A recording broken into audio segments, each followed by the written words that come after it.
From the National Newsroom of the Canadian Press, I'm Don Mitchell. Canada's main party leaders were back on the campaign trail today after a couple of days of leaders' debates in Montreal during a stop in Niagara Falls this morning. Liberal leader Mark Carney once again touched on a key issue for the Liberals, U.S. tariffs. Carney saying President Donald Trump's tariffs and the 51st state jabs clearly show Canada needs to step up to lead and catalyze private investment. That there are no atheists in foxholes. There should be no libertarians in a crisis. What happens in a crisis is the private sector retreats. Government needs to step up. Government must lead and catalyze private investment. Elsewhere, NDP leader Jagmeet Singh still in Montreal, reaffirming his party's focus on protecting farmers and the environment in his Quebec-based platform. And Conservative leader Pierre Poilievre was at a recycling facility in Montreal, pledging to end a Liberal ban that prohibits the manufacture and sale of 6 single-use plastic items, including straws, grocery bags, and cutlery.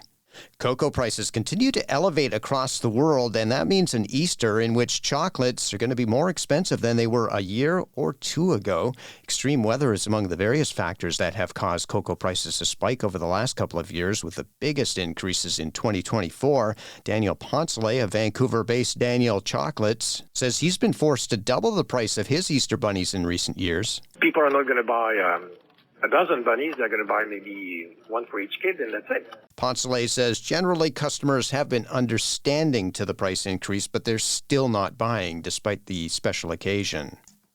U.S. President Donald Trump says negotiations between Ukraine and Russia are coming to a head, and he insists he's not being played by either side in the push to end the grinding war. Trump says if for some reason Russia or Ukraine makes it very difficult, the U.S. is simply going to move on, but he hopes that won't happen. Every day, a lot of people are being killed as we talk about, as they play games.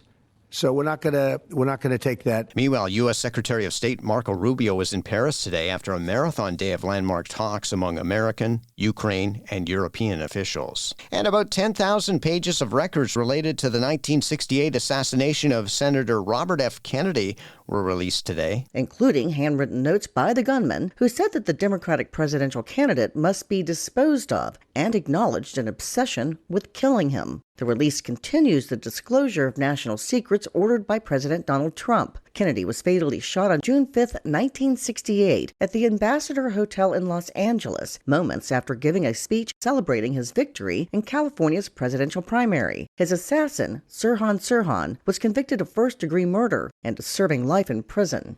I'm Lisa Dwyer. This is the Canadian Press. In sports, Montreal Canadiens defenseman David Savard says this season will be his last in the NHL. Savard revealed his decision today as the Canadiens prepare to play the Washington Capitals in a first-round series beginning Monday. Savard played in parts of 14 seasons with the Canadiens, Columbus Blue Jackets, and Tampa Bay Lightning, who he won a Stanley Cup with in 2021. The Toronto Blue Jays welcome the Seattle Mariners to town for an opener of a 3-game series tonight.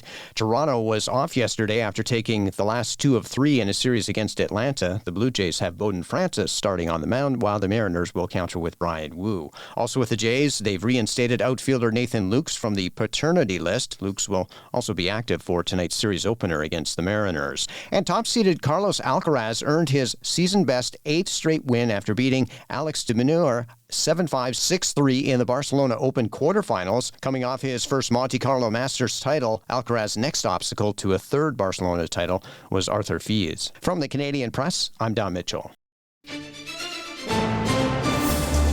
Thanks for listening. Don't forget to follow and subscribe. For more of today's top stories, visit thecanadianpressnews.ca.